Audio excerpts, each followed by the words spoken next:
Assalamualaikum warahmatullahi wabarakatuh. Yang saya hormati Pak Sapar, Pak Dian Aris, Mbak Cici. Hari ini kita akan ujian skripsi atas nama Mbak Cici Mahanani. Sudah tanda tangan daftar hadir? Sudah, Pak. Sudah, sudah ya? Nanti. Ya, sini ke atas. Oke. Terus Mbak Cici dalam keadaan sehat? Sudah sarapan belum? Siap, sudah, Pak. Sudah. Jangan-jangan kebanyakan sarapan. Oke, hari ini kita akan ujian. Sebelum kita mulai, silakan Mbak Cici berdoa. Saya persilakan.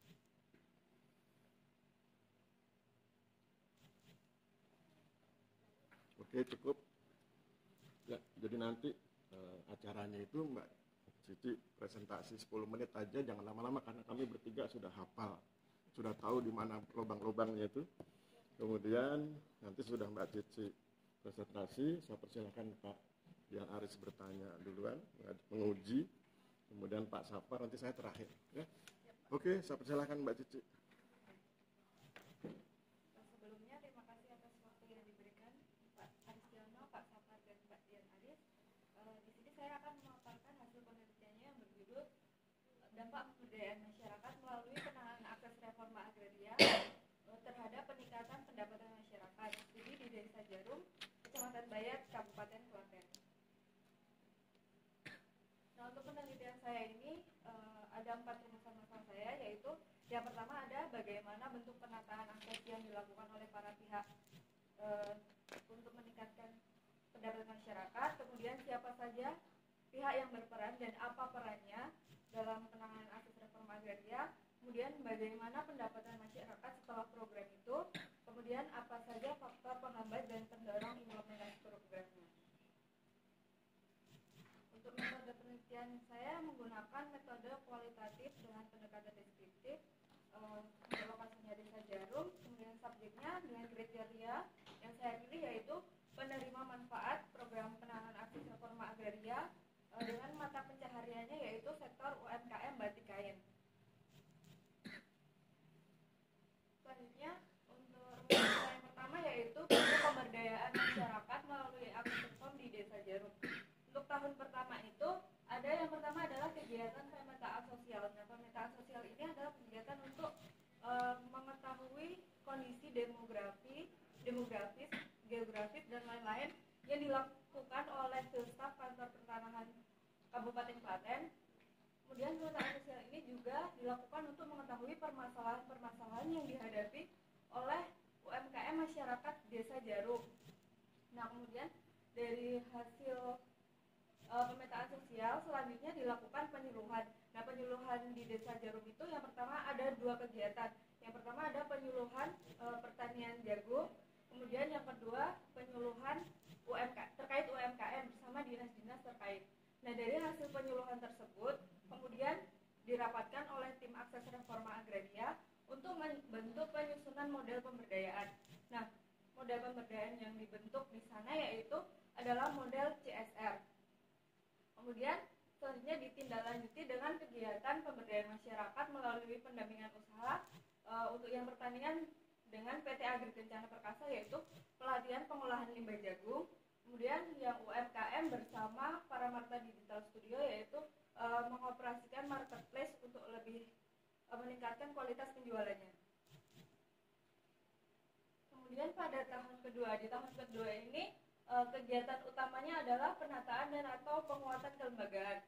Kalau di Desa Jarum itu sudah ada kelompok usaha.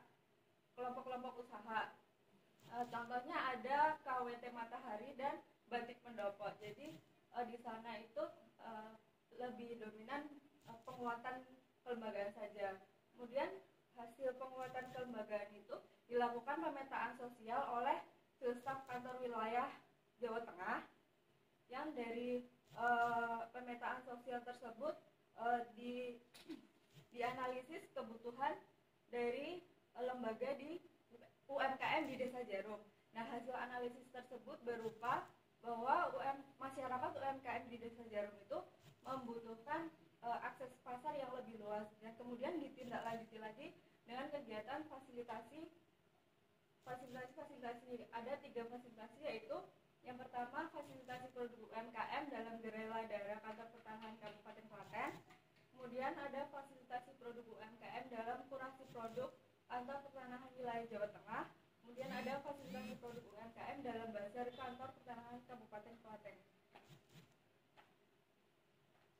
Selanjutnya ada tahun ketiga. Tahun ketiga ini merupakan tindak lanjut dari tahun pertama dan kedua. Di tahun ketiga ini untuk penerimanya dipilih dari yang sebelumnya 100 KK itu menjadi 60 KK berdasarkan potensi yang ada, dan juga itu tuh berdasarkan keaktifan masyarakat pada tahun pertama dan kedua itu. Jadi ada masyarakat yang pada tahun pertama dan kedua itu tidak aktif dalam mengikuti program, dirinya tidak diikutkan dalam kegiatan tahun ketiga. Jadi tahun ketiga ini hanya berfokus pada 60 KK dan itu hanya pada sektor UMKM saja. Kegiatan yang pertama yaitu pengadaan narasumber, ini untuk mempersiapkan perancangan usaha yang lebih matang lagi dengan mengundang narasumber, yaitu perancang master plan Desa Jarum bernama Yohana Haris. Selanjutnya ada kegiatan fasilitasi akses pemasaran terhadap kelompok usaha. Nah, kegiatan ini dari kegiatan ini berfokus untuk menganalisis potensi pengembangan dan pengembangan usaha serta mendukung pengembangan produk. Nah, hasil analisis tersebut di Desa Jarum itu permasalahannya adalah kebutuhan modal dan permasalahan karena penurunan pendapatan karena COVID pada tahun 2020. Nah, selanjutnya ditindaklanjuti dengan memberikan pelatihan, pendampingan dan pelatihan berupa manajemen usaha dan keuangan. Selanjutnya ada peran para pihak dalam kegiatan penanganan akses reforma agraria. Ini ada kantor pertanahan Kabupaten Klaten, DKUKMP Kabupaten Klaten, Dinas Perindustrian dan Tenaga Kerja, Dinas Ketahanan Pangan dan Pertanahan. Mitra-mitra tersebut merupakan bagian dari tim akses reforma agraria, sedangkan CSR-nya adalah PT Agri Kencana Perkasa, PT Ladara Dharma Bakti, dan Paramarta Digital Studio. Kemudian ada narasumber yaitu Master Plan Desa Jarum, Desa Wisata Jarum pada tahun 2013. Selanjutnya ada manfaat program bagi masyarakat. Dari mitra-mitra terkait yaitu ada manfaat sosial dan SDM. Manfaat sosial yaitu memperkuat sosial masyarakat dalam kelembagaan, kemudian SDM-nya karena mitra-mitra terkait juga ikut memberikan penyuluhan dan pelatihan kepada masyarakat. Kemudian untuk kantor pertanahan memberikan manfaat baik fisik, sosial maupun SDM. Selanjutnya untuk dampak program akses reform terhadap peningkatan pendapatan masyarakat, berikut merupakan data pendapatan masyarakat tahun 2021 dan 2023. Nah, data ini saya dapatkan dari laporan Filstab tahun 2023. Nah, untuk pendapatan masyarakat tahun 2023 itu mengalami peningkatan daripada tahun 2021, bahkan ada yang mencapai 57%. Dan ini hanya hanya pada sektor batik kain saja, usaha batik kain. Selanjutnya berikut merupakan keuntungan yang saya dapatkan pada tahun 2024. Nah, keuntungan ini saya dapatkan berdasarkan survei kuesioner yang saya lakukan. Nah, ini dihitung berdasarkan biaya produksi masyarakat dan penjualan yang dilakukan oleh masyarakat. Jadi dalam 1 bulan tersebut masyarakat Desa Jarum itu biasa memproduksi berapa potong kain batik, kemudian dalam 1 bulan itu terjual berapa potong kain batik. Berikut untuk pendapatan keuntungannya. Selanjutnya ada faktor penghambat implementasi program akses reform. Ada yang pertama yaitu minimnya minat partisipasi dari masyarakat. Minimnya ini karena masyarakat yang masih belum memahami kegiatan akses reform sehingga kurang minat dalam mengikuti kegiatan-kegiatannya. Kemudian kurangnya koordinasi antara tim akses reform dengan masyarakat. Kemudian ada profesionalitas pelaku pemberdayaan yang karena eh, dikatakan bahwa baru melakukan program ini satu kali, baru pertama kali, jadi untuk mitra-mitra itu belum terlalu memahami terkait rangkaian kegiatan yang ada. Kemudian ada keterbatasan waktu, kemudian subjek pendampingan yang pasif. Kemudian ada faktor pendorong implementasi programnya, ada sektor usaha. Jadi sektor usahanya itu yang seragam, yang pada tahun ketiga itu hanya UMKM saja. Kemudian kondisi geografis yang memadai, aksesnya mudah. Kemudian masyarakat dapat menyampaikan permasalahan yang dihadapi secara langsung. Kemudian masyarakat yang mendapatkan ilmu dari penyuluhan ataupun pendampingan dapat memanfaatkannya dengan baik untuk perkembangan usahanya. Untuk kesimpulannya yaitu yang pertama, model pemberdayaan di Desa Jarum itu adalah model CSR dengan menggandeng instansi terkait. Selanjutnya untuk stakeholdernya ada Kantor Pertanahan Kabupaten Klaten, Dinas Ketahanan Pangan dan Pertanian, Dinas Koperasi Usaha Kecil Menengah dan Perdagangan, kemudian ada Dinas Perindustrian dan Tenaga Kerja, kemudian ada Paramarta Digital Studio, kemudian ada PT Ladara Dharma Bakti, kemudian ada Perancang Master Plan Desa Wisata Jarum pada tahun 2017. Kemudian berdasarkan data pendapatan subjek penerima, manfaat akses reform, pendapatan masyarakat mengalami peningkatan. Untuk faktor penghambatnya yaitu ada minimnya minat partisipasi masyarakat, kurang koordinasi, kemudian profesionalitasnya pelaku pemberdayaan sedikit kurang, kemudian ada keterbatasan waktu, subjek pendampingan yang pasif, sedangkan faktor mendorongnya pemberdayaan yang terarah, akses jalan yang memadai, masyarakat dapat menyampaikan permasalahan yang dihadapi secara langsung, kemudian masyarakat yang mendapatkan ilmu dari penyuluhan ataupun pendampingan dapat memanfaatkannya dengan baik untuk perkembangan usahanya. Untuk sarannya yang pertama dalam penelitian saya yaitu tim akses reform selanjutnya melaksanakan kegiatan monitoring dan evaluasi lebih lanjut mengenai program penanganan akses reform yang telah selesai dilaksanakan agar dapat mengetahui perkembangan usaha binaan yang ada di Desa Jarum itu. Kemudian yang kedua ada pemerintah perlu melakukan sosialisasi yang lebih mendalam mengenai program penanganan akses reforma agraria di lokasi lain agar masyarakat lebih mengetahui program tersebut, karena berdasarkan penelitian saya kemarin masyarakat mayoritas mengikuti program tapi tidak tahu program apa yang diikuti itu. Kalau tidak tahu itu program dari pemerintah Kantor Pertanahan Kabupaten Klaten, hanya sekedar mengikuti program saja. Sekian, kurang lebihnya saya mohon maaf. Terima kasih. Oke, terima kasih Mbak Cici. Silakan Pak Dian Aris.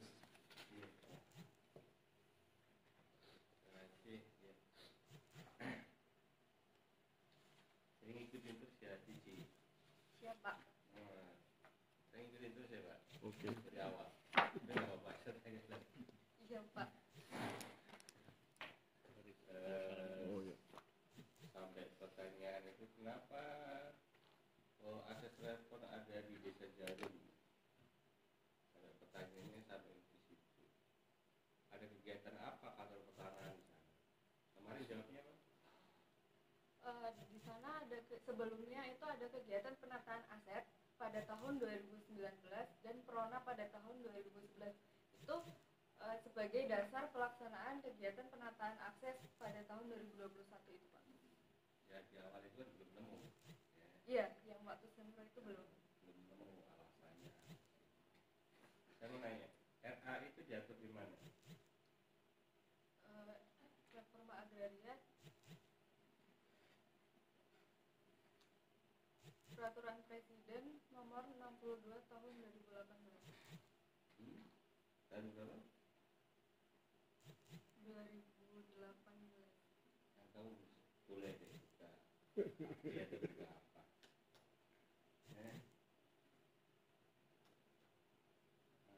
Itu pokok.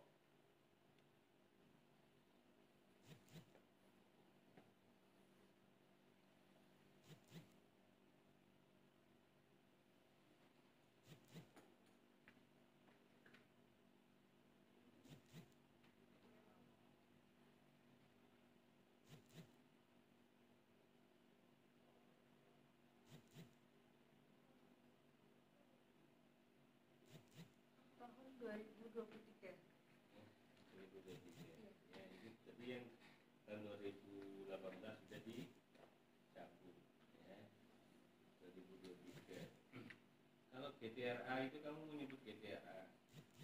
Fungsi GTRA itu buat apa?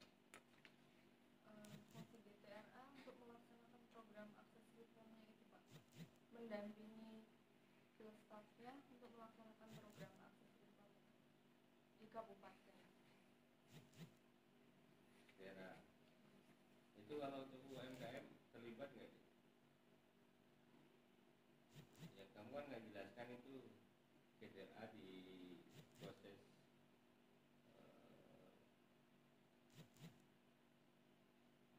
di akses reformnya terlibat nggak? Yang terlibat GTRA-nya itu masuk ke tim akses reforma agrarianya Pak. Apa timnya? Iya, jadi timnya yang ke lapangan juga untuk melaksanakan kegiatan. Tapi saya mau lihat ini dong yang tabel kamu itu yang analisismu ya, bukan filsaf, bukan filsaf. Yang pendapatan tahun 2024 Pak. Iya. Coba kamu jelasin cara mengelolanya itu bagaimana? Kenapa muncul tiba-tiba persentase-persentanya sekian-sekian itu? Kamu kemudian menyimpulkan rata-rata keuntungannya itu sekian. Coba kamu jelasin proses kamu dari awal sampai akhir ini.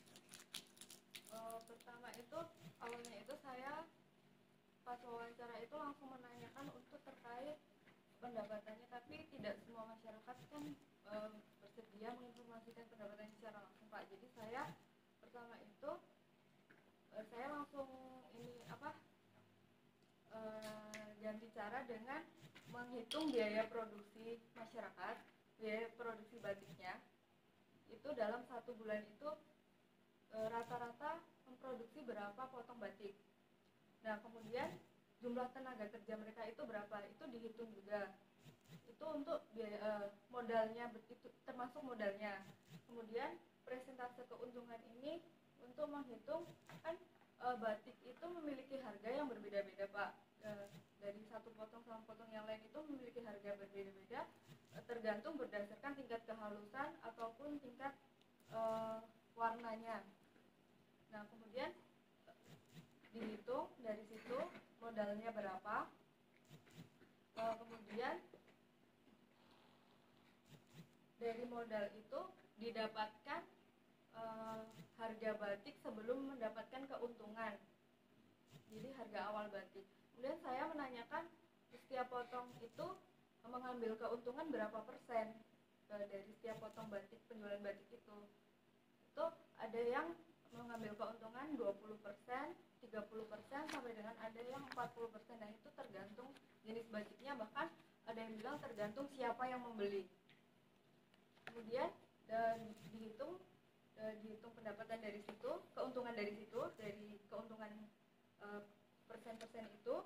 Selanjutnya dari hasil keuntungan persen itu dikalikan dengan hasil penjualan setiap bulannya itu bisa menjual berapa potong batik. Kemudian didapatkan keuntungan rata-rata itu Pak. Batik apa yang terkenal di sana? Batik Sindu Melati sama Mojo Arum. Namanya? Iya Pak. Ciri khasnya apa? Kalau Sindu Melati itu memang khas Klaten, jadi memang batik gambar bunga melati gitu Pak. Sedangkan kalau Mojo Arum itu merupakan batik dengan cerita sejarah dari desa Jarumnya. Yang bikin masyarakat sana? Iya, yang bikin masyarakat sana. Itu tangan atau pabrik? Tangan Pak. Tangan. Rata-rata berapa harga ini? Yang kualitas standar? Yang kualitas standar itu antara 600.000 sampai dengan lebih dari 1 juta. Itu yang paling bagus. Yang paling murah? Paling murah ada yang 400.000. Paling murah? Iya. Ini berarti untuk komunitas tertentu aja ya? Kalau satu batik berarti kalau tangan itu berapa hari? Untuk pengerjaan satu batik itu tergantung kerumitan dari polanya juga Pak. Ada yang 3 hari, paling cepat itu 3 hari. Ada yang sampai 1 minggu atau bahkan mungkin 1 bulan itu Satu ada. batik? Iya, 1 potong batik. Kalau kali 4 berapa? 3 hari. 3 hari. Kalau sehari itu diongkosi 100.000 pas ya Pak? Ada 400 ya Pak? Jadi untuk ongkos pembatiknya itu Pak, itu dihitung kalau sudah selesai membatiknya itu di sana itu paling murah itu sekitar 80.000 untuk 1 potong batik. Berarti kalau 3 hari berarti Murah sekali. 2.000, 20.000. Oke ya, cukup. Kapitalistik Makasih, gitu. Pak. Sudah. Oh ya. Silakan Pak Sabar. Terima kasih Mbak Cici sudah menyampaikan juga. Tadi kan disebutkan di awal bahwa di sana ada jagung, kemudian yang sisi pertanian ada batik. Ini kenapa apa yang dipilih batik bukan sisi pertanian? Apa yang membuat Mbak Cici tertarik dari sisi batiknya? Kenapa? Yang pertama karena pertanian itu juga nggak masuk di tahun ketiga Pak, karena kan di Desa Jarum itu tidak potensi dalam pertaniannya, kemudian petaninya juga sedikit. Kemudian yang kedua saya milihkan batik itu karena desa tersebut terkenal dengan wisata batiknya, jadi saya memilih identik batik itu Pak. Tapi sebelumnya yang tadi dari 100 menjadi 60 itu termasuk yang petani jagung juga ada di dalamnya. Iya, ada yang 60 itu enggak Pak, hanya UMKM saja, tapi yang 100 itu ada petaninya. Iya. Berarti yang 40 itu berarti rinciannya seperti apa dan dikeluarkan dari apa program yang di tahun ketiga itu? Berdasarkan yang saya tanyakan terhadap staff itu memang karena dipilih berdasarkan potensinya, potensi usahanya, kemudian karena masyarakatnya itu kurang aktif gitu loh Pak dalam kegiatannya pada tahun pertama dan kedua, jadi kurang berpartisipasi juga, jadi nggak dipilih pas tahun ketiganya. Kemudian kan tadi dikatakan ada peran beberapa pihak. Nah, kalau yang peran dari ini pemerintah daerah, ini perannya apakah hanya sekedar pada saat itu ikut kegiatan atau sampai bagaimana dari sisi anggarannya, apakah juga ada alokasi yang diperuntukkan untuk kegiatan ini? Untuk anggaran sebelumnya kemarin itu sempat saya tanyakan, tapi memang tidak bisa saya akses Pak untuk anggaran itu. Jadi saya mencari tahu mengenai anggaran kegiatan yang dilaksanakan oleh CSR itu. Biasanya CSR itu mengeluarkan anggaran itu 2% sampai dengan 4% dari keuntungan per tahunnya. Jadi kemungkinan anggaran untuk kegiatan pelatihan bersama CSR itu ada anggaran dari CSR juga, perusahaan itu. Jadi gini, kan kalau program itu adalah program pemerintah, sebenarnya kan harapannya adalah bahwa ya konstruksi dari si anggaran kan didukung juga oleh pemerintah. Kalau ini dalamnya masih dari CSR gitu ya. Iya, Pak. Karena gini, ada salah satu contoh di tempat lain, misalnya ini peran pemerintah dalam hal ini OPD ini juga bagus. Nah ini sejauh mana kalau demikian Pemda ini kan sebagai apa ketua di sini kan dari ketua hariannya dari kepala kelasnya dari Kanta ini apakah kemudian dari pemerintah ini hanya dari Kanta yang memiliki alokasi anggarannya untuk kegiatan ini? Berdasarkan beberapa kegiatan yang saya tahu itu memang anggarannya itu setahu saya dari DIPA, tapi untuk yang dari Pemdanya itu saya belum tahu Pak. Nah, kalau mereka kerjaan kegiatan kayak penyuluhan segala itu seperti apa? Nggak ditanyakan perannya sejauh mana itu? Untuk dinasnya Pak? Ya. Untuk dinasnya pada kegiatan penyuluhan itu memang dinasnya yang memberikan materi gitu loh Pak. Kalau yang penyuluhan, kegiatan penyuluhan itu hanya dari pemberi dinas. materi, Ya. bukan pengelola penyuluhan itu sendiri ya? Oh, Untuk pengelola penyuluhannya itu kan dari tim akses reforma agraria Pak. Nah tim akses reforma agraria itu juga menggandeng dinasnya itu loh Pak. Jadi dinas itu juga masuk ke tim akses reforma agraria itu. Oke. Kemudian saya yang agak tertarik juga ini dalam pengelolaan batik ini kan justru yang jadi motornya adalah banyak kan laki-laki ya kan sebagai mata pencarian. Nah kemudian di sana juga disebutkan bahwa pada umumnya si perajin adalah usia-usia yang sudah relatif lanjut. Kemudian bagi yang masih muda relatif enggan lah gitu. Ini seperti apa kan yang diperoleh informasi dari masyarakat? Jadi saya sempat menanyakan apa kendala dari usaha-usaha masyarakat itu. Ada yang menjawab itu kendalanya pembatiknya Mbak. Jadi pembatik sekarang itu yang muda-muda susah dicari. Jadi sekarang itu adanya hanya yang sudah sepuh-sepuh saja. Itu kan yang sepuh-sepuh itu untuk pengerjaannya kan juga sedikit lama karena keterbatasan mungkin sudah rabun gitu Pak. Nah, kemudian yang menarik adalah karena ini program akses reform ini kan harapannya kan akan berkesinambungan. Nah dari jawaban masyarakat khususnya Fakultas Pemuda ini ada nggak kekhawatiran mereka bagaimana masa depan khususnya batik ini di wilayah tersebut, khususnya yang batik tulis langsung seperti ini? Untuk kekhawatirannya mungkin terkait akses pemasarannya Pak. Akses pemasarannya itu masih mayoritas itu menggunakan yaitu menyetorkan ke broker. Jadi masyarakat itu menginginkan mereka itu bisa menjual secara langsung kepada konsumen. Itu yang dikhawatirkan apakah bisa memenuhi keinginan mereka untuk secara langsung menjual kepada konsumen atau tetap masih kepada broker. Kalau kekhawatiran dari tadi si perajin itu sendiri ada tidak untuk kelangsungan usaha ini? Kan tidak hanya sekedar nanti pemasaran, tapi pasaran kan hasil dari produk. Sebenarnya produk kan sekarang sudah mulai kurang. Nih ada nggak kekhawatiran seperti itu? Untuk itu belum saya tanyakan Pak. Karena ini program akses kan tadi saya sampaikan akan berkelanjutan. Nanti atau mau berlanjutan berhenti karena pembatiknya sudah nggak ada, pembatiknya nggak ada. Walaupun nanti itu disampaikan yang mudah membantu dalam proses penjualan. Nah ini memang kalau tadi disampaikan sekarang ini masih semacam kayak lewat brokernya. Nah ini yang juga seperti yang pernah kami lihat di Tegal itu, kalau kita melihat misalnya gini, yang kita kenal kalau telur asin itu dari mana? Dari Brebes. Padahal itu produk Tegal.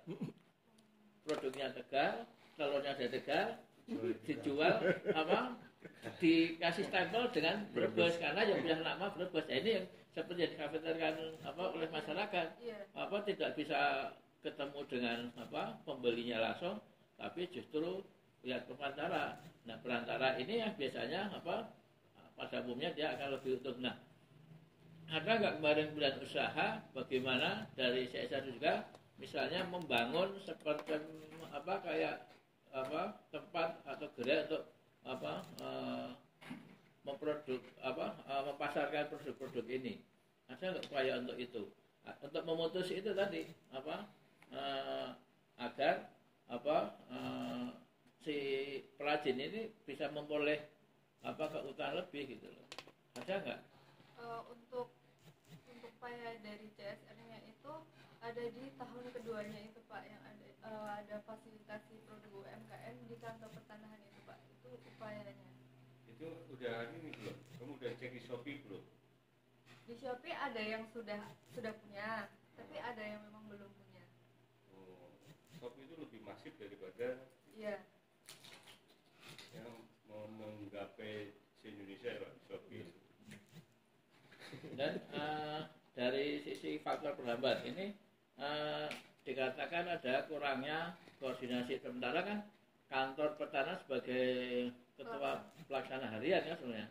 Apakah dalam merancang kegiatan ini misalnya tidak ada, misalnya kalau akan dilaksanakan tahun 25, apakah dari tahun ini tidak dirancang sebelumnya sehingga komunikasi dengan kemungkinan dinas dan terkait ini bisa dari awal? Ada nggak kemarin digali semacam itu?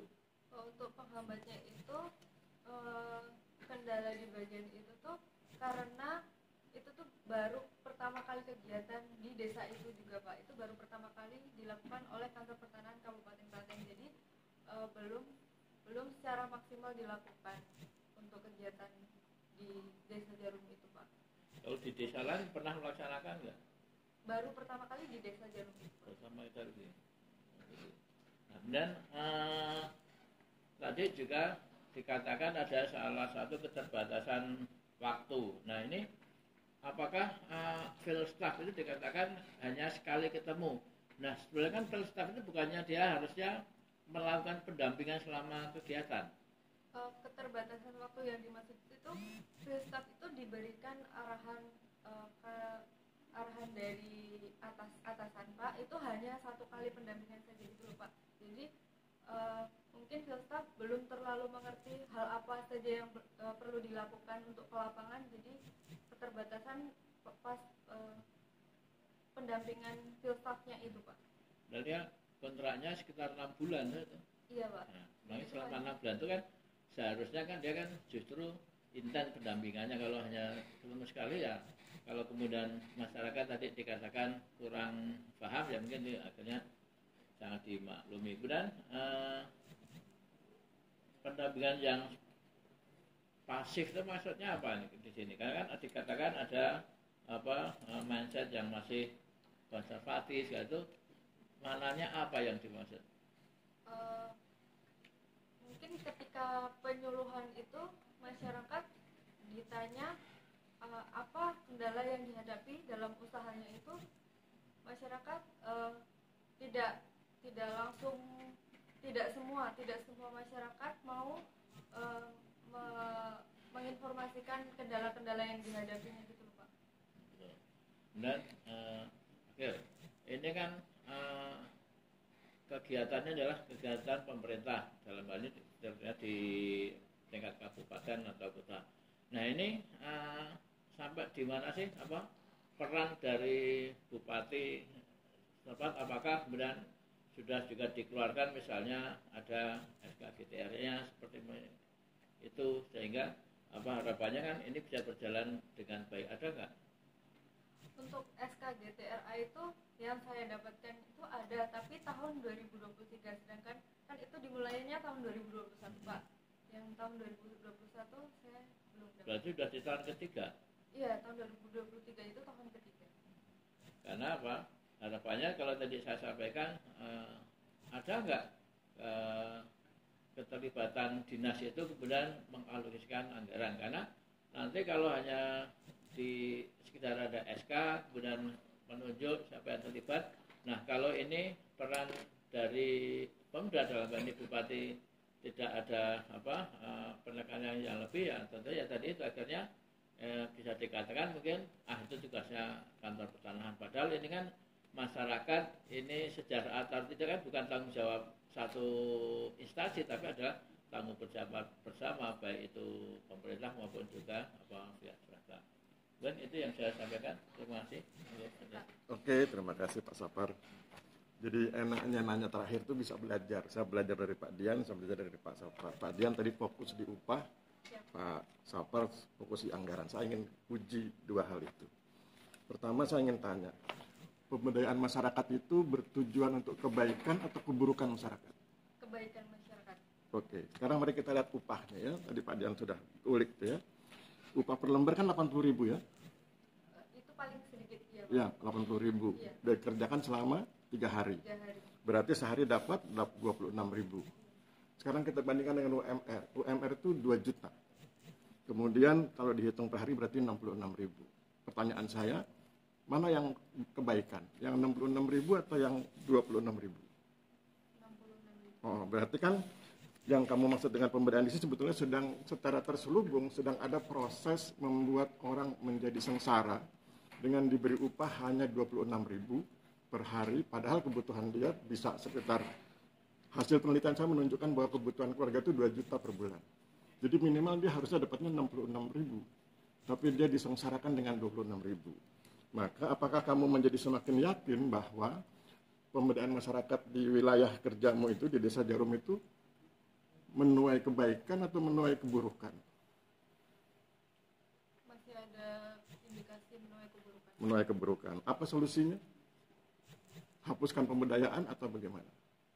Memberikan pemberdayaan terkait pelatihan untuk pembatiknya itu supaya punya potensi lebih untuk membatik, jadi bisa diberikan upah yang lebih oleh pemilik usaha. Berarti harus dicari solusi, yaitu pertama apa yang membuat mereka bisa dibayar lebih gitu loh. Iya.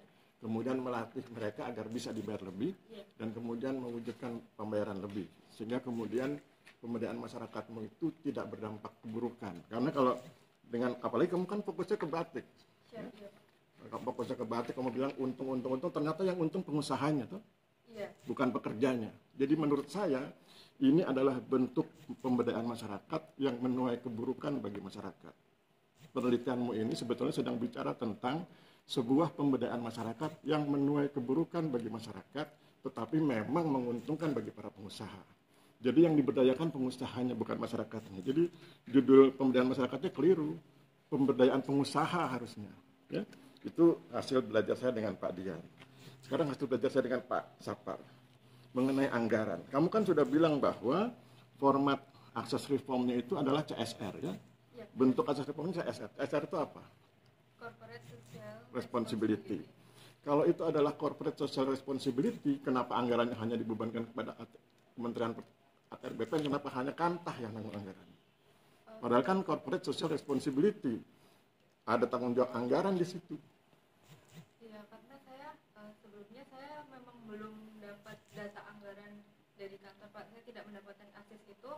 Memang kemudian saya cari itu, memang CSR itu pada suatu kegiatan itu harusnya memberikan 2% sampai 4% keuntungan per tahunnya untuk kegiatan itu. Ya, tapi kan kemudian ternyata anggarannya hanya ditanggung oleh Kantah. Untuk itu belum tahu Pak, hanya oleh Kantah atau Kalau kamu belum tahu berarti kamu belum bisa bicara dari aspek anggaran. iya. Kalau kamu belum bisa bicara dari aspek anggaran, berarti konsep CSR-mu lemah. Karena CSR itu kan kekuatannya justru di anggaran.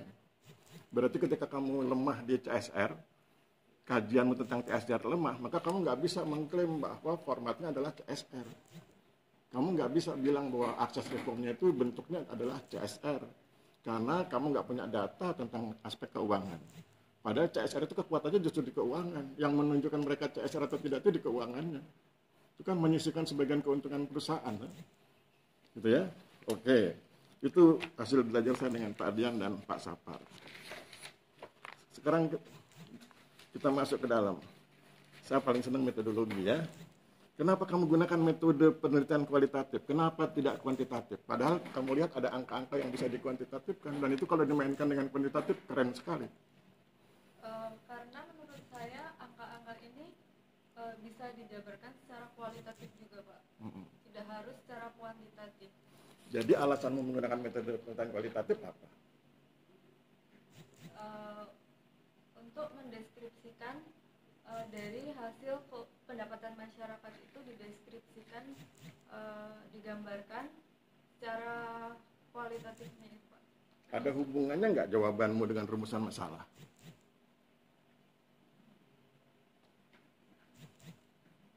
Mana yang lebih dulu? Kamu menentukan rumusan masalah dulu, baru kemudian menentukan metode, atau kamu menentukan metode dulu, asal sukanya kualitatif, baru kemudian rumusan masalahnya kau buat kualitatif.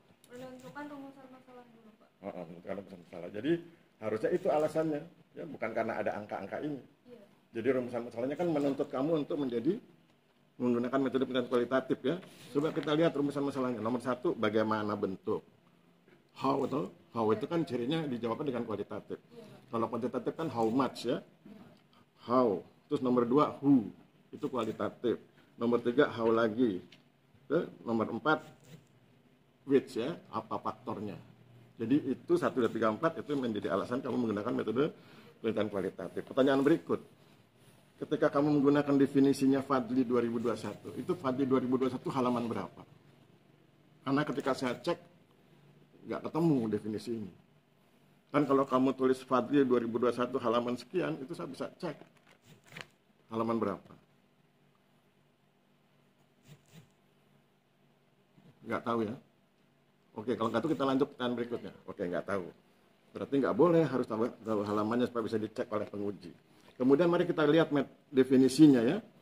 Menurut saya, definisi yang disampaikan oleh Fadli 2021 ini tidak detail. Mari kita lihat. Metode penelitian kualitatif adalah penelitian dengan satu cara tertentu. Cara tertentu itu kuantitatif juga cara tertentu ya. Pada kehidupan nyata, kuantitatif juga pada kehidupan nyata. Tujuan mengamati, kuantitatif juga mengamati. Memahami fenomena, kuantitatif juga sama dengan kuantitatif. Berarti ini tidak detail definisinya. Apa dampaknya kalau yang tidak detail? Dampaknya kamu menjadi rancu ketika membahas kualitatif, tapi membahasnya kualitatif, tapi nuansanya kuantitatif. Sehingga kamu nggak bisa membedakan ini untungnya buat pengusaha atau buat masyarakat. Jadi kelemahan kuantitatif itu kan dari segi kepekaan dalam membela. Kan kalau kuantitatif itu kan netral. Para metodolog kuantitatif itu bersikapnya netral. Ya, karena ilmu itu bebas nilai menurut mereka. Bagi orang-orang kualitatif sebaliknya, dia harus berpihak. Karena ilmu itu harus bernilai, bukan bebas nilai. Nah, ketika harus memihak, makanya kalau orang-orang kualitatif biasanya langsung peka itu, oh ini menguntungkan pengusaha, tapi tidak menguntungkan masyarakat. Nah, karena kamu definisinya lemah, kamu nggak peka di kuantitatif kualitatif, maka kamu nggak peka mana yang harus dibela.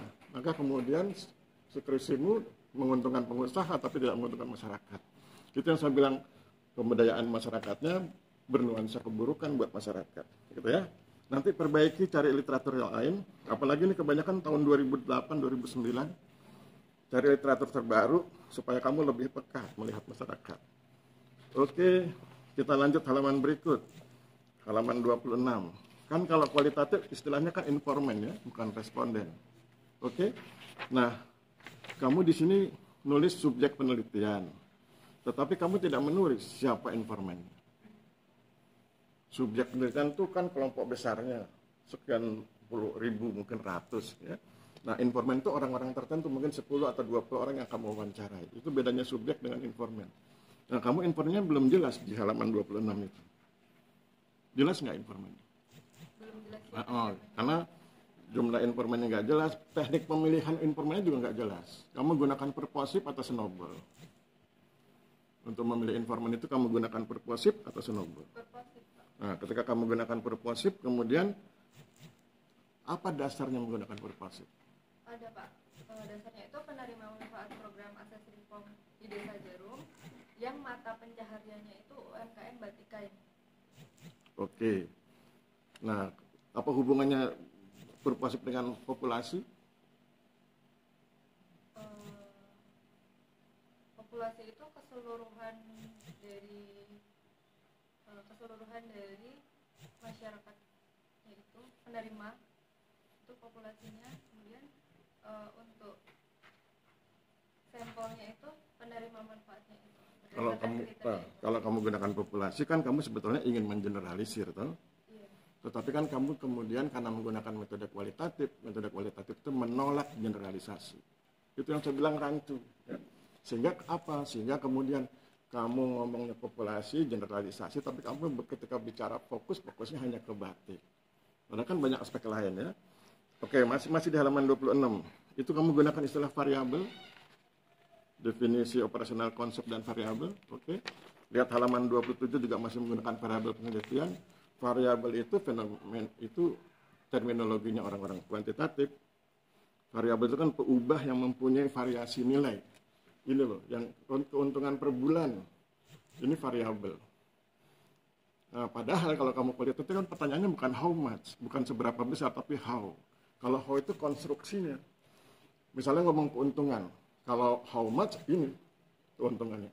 Tapi kalau bagaimana keuntungan, itu kamu bicara mana inputnya, mana proses, bagaimana prosesnya, dan apa outputnya. Gitu. Ya itu bedanya yang kualitatif dengan kuantitatif. Kita masuk halaman 31. Halaman 31. Itu ada survei kuesioner.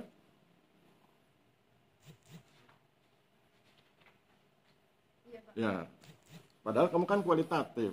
Kualitatif kan tidak survei. Survei itu kan acak, random. Kalau kamu menggunakan metode survei, kamu harus acak. Padahal kamu tadi bilang sudah purposive tuh. Iya. Nah, purposive kan non-random. Jadi yang non-random sampling itu purposive dan snowball. Selebihnya random. Survei itu random. Padahal kamu kualitatif. Kualitatif itu menolak random sampling. Karena dia menolak generalisasi. Jadi survei kuesionernya dihilangkan ya. Karena itu bertentangan dengan kualitatif. Seperti yang kamu pilih, bertentangan dengan purposive yang kamu pilih.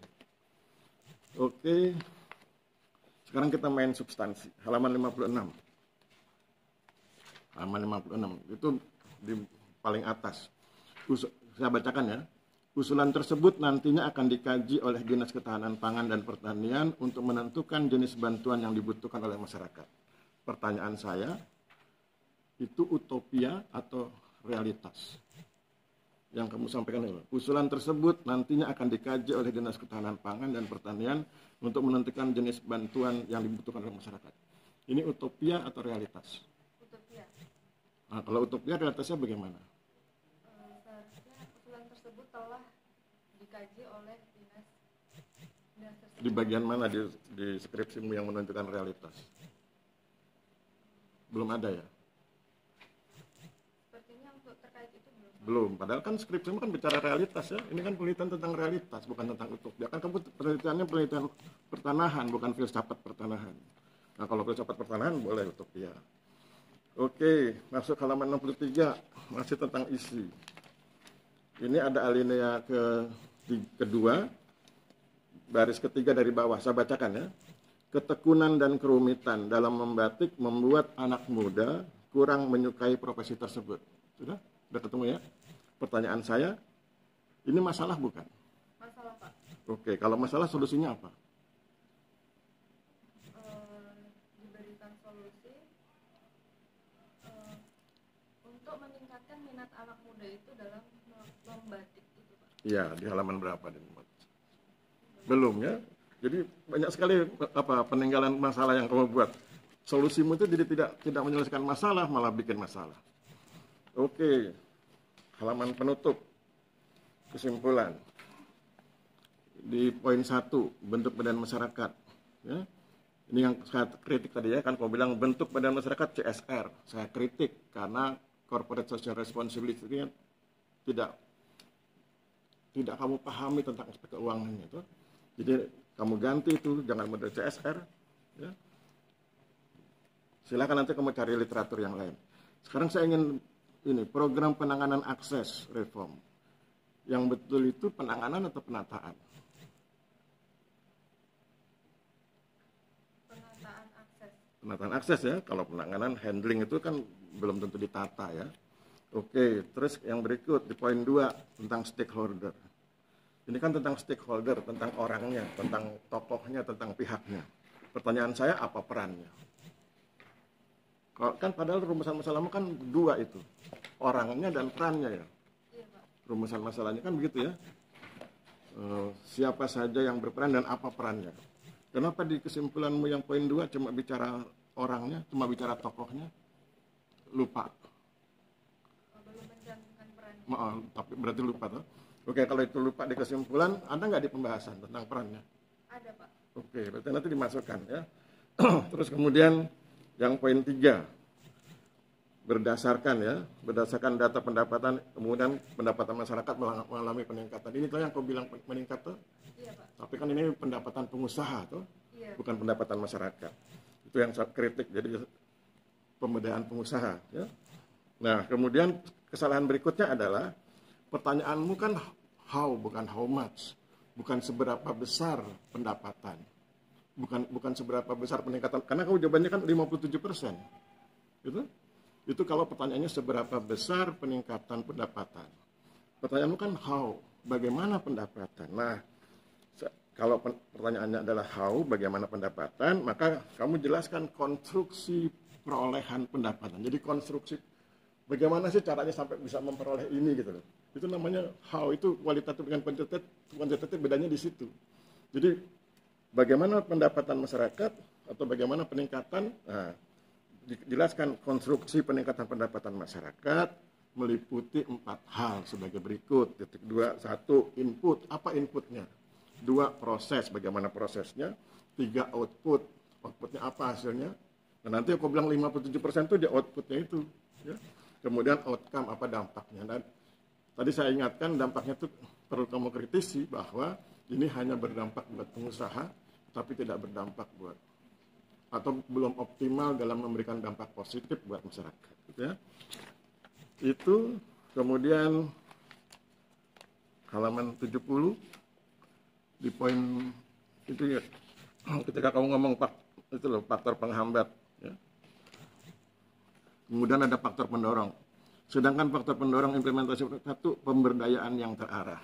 Nah, yang ingin saya tanyakan, mengapa pemberdayaan yang terarah menjadi faktor pendorong? Padahal itu sebetulnya penghambat. Pemberdayaan yang terarah itu tidak pernah berhasil mendorong. Itu justru menghambat. Apa yang dihambat? Inovasi, kreativitas. Bagaimana pendapatmu kalau saya bilang itu bukan faktor pendorong, tapi faktor penghambat? Kamu mau nggak dibikin skripsi dengan sangat diarahkan oleh kami bertiga? Pasti nggak mau kan? Karena kreativitasmu terganggu, inovasimu terganggu. Karena anak muda pasti punya inovasi. Jadi pemberdayaan yang terarah itu bukan pendorong, tapi justru penghambat. Ya. Yang pendorong harusnya yang hal-hal yang bersifat partisipatif, gitu ya. Oke, waktunya sudah habis. Saya pikir cukup. Mbak Cici, silakan keluar sebentar. Kami bertiga mau ngobrol.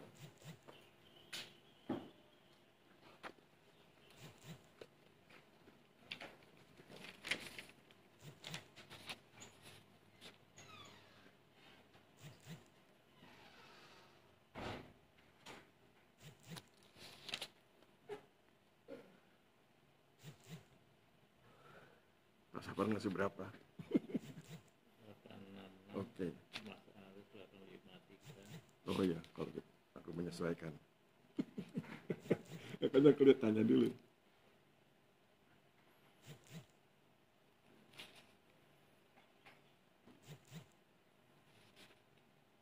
Tanggal berapa ya? 19 ya?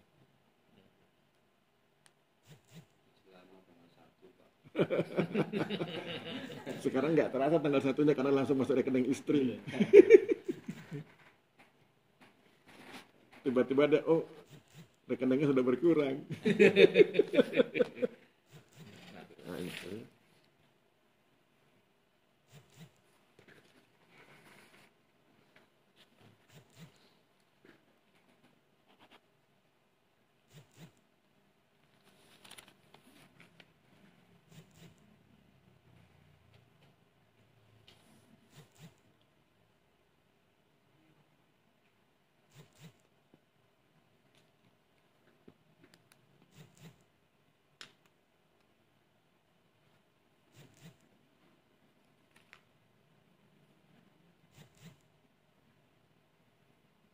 Yang berita acara itu mana, Mas?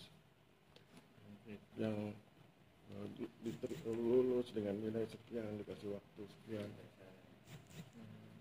Ini daftar hadir di dalam map itu. Nah, itu. Siap.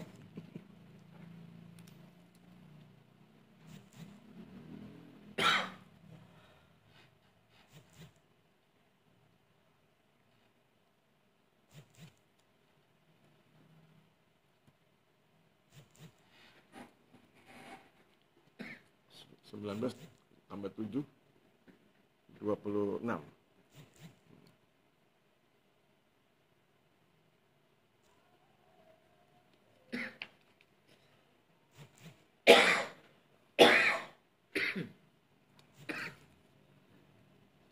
Kira Mas. Gimana nilainya? Oh ini.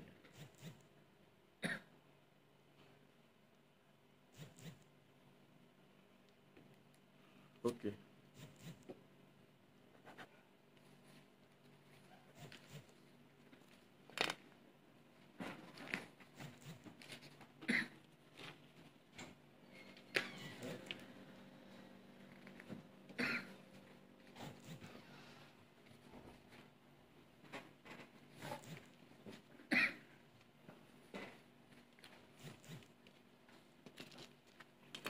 Oke, Mbak Cici, kami bertiga tadi sudah diskusi.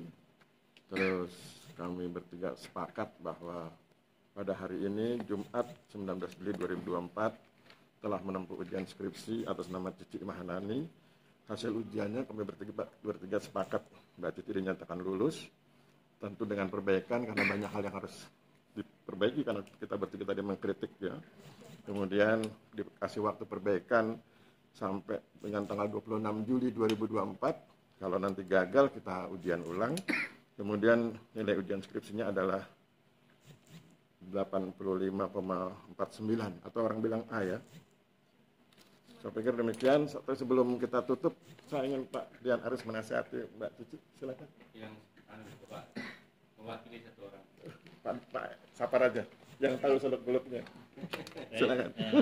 Terima kasih waktunya Mbak Cici. Ini saya juga kemarin perjuangannya seperti apa. Ini mohon maaf Pak Aris sempat pindah lokasi Pak Aris. Oh ya. Karena proposal yang awal itu begitu di sana nggak cocok. Okay. Terus dia ngulang buat proposal lagi. Akhirnya masuk ini kemarin sempat di sisi pertanian juga tadi rupanya. Berarti sebenarnya proposal 2 kali Pak.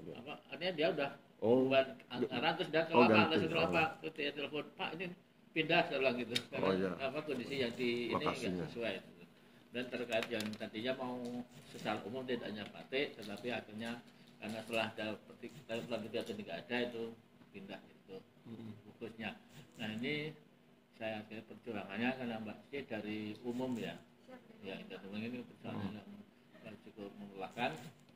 Tentunya ini kalau hari ini baru akhir dari studi, tetapi pada sesungguhnya ini baru awal dari belajar yang sesungguhnya karena kalau nanti sudah bekerja dimanapun pekerjaan itu kita lakukan, justru ilmu-ilmu yang kita pelajari sebelumnya itu baru sebagai arahan, tapi belajar juga nanti kalau sudah kita bekerja karena kita langsung menghadapi kenyataan yang ada di hadapan kita di lapangan itu, sehingga tentunya belajar itu tidak pernah berhenti sampai kapanpun. Nah, ini tentunya dicamkan bersama dan mudah-mudahan nanti Mbak Cici juga diberikan kesuksesan dalam segala bidang. Terima kasih. Oke, terima kasih Pak Sapar. Kalau saya ingin fokus di idealisme ya. Tadi kan Pak Sapar sudah cerita bagaimana suka dukanya Mbak Cici pindah lokasi, Pak Dian Aris mendampingi proposal dan seterusnya. Saya ingin bicara tentang idealisme. Nanti kalau Mbak Cici sudah kerja dimanapun, tetap jaga idealisme. Bahwa tadi kita ambil contoh penelitian Mbak Cici. Kalau orang awam melihatnya ini adalah proses pemberdayaan masyarakat. Tapi sebagai ilmuwan, kita semua sepakat ini pemberdayaan pengusaha. Apakah ini salah? Tentu tidak salah. Tetapi tentu harus dibuat lebih hebat lagi, harus memberdayakan masyarakat. Apakah ada caranya? Ada caranya. Tadi Mbak Cici bilang, pilih kegiatan yang bisa dibayar mahal. Didik mereka agar bisa dibayar mahal. Kemudian wujudkan membayar mahal. Ya. Jadi idealisme itu bukan omong kosong. Idealisme itu adalah sesuatu yang ada pada pikiran kita, yang bisa kita wujudkan kalau kita betul-betul ingin berusaha mewujudkan. Jadi nasihat saya itu, jadi jaga terus idealismenya, bantu terus masyarakat sesuai kemampuan Mbak Cici. Saya pikir demikian, dan yang terakhir, selamat. Mudah-mudahan Tuhan memberkati. Terakhir, saya sampaikan, wabillahi taufiq wal hidayah. Wassalamualaikum warahmatullahi wabarakatuh. Terima kasih.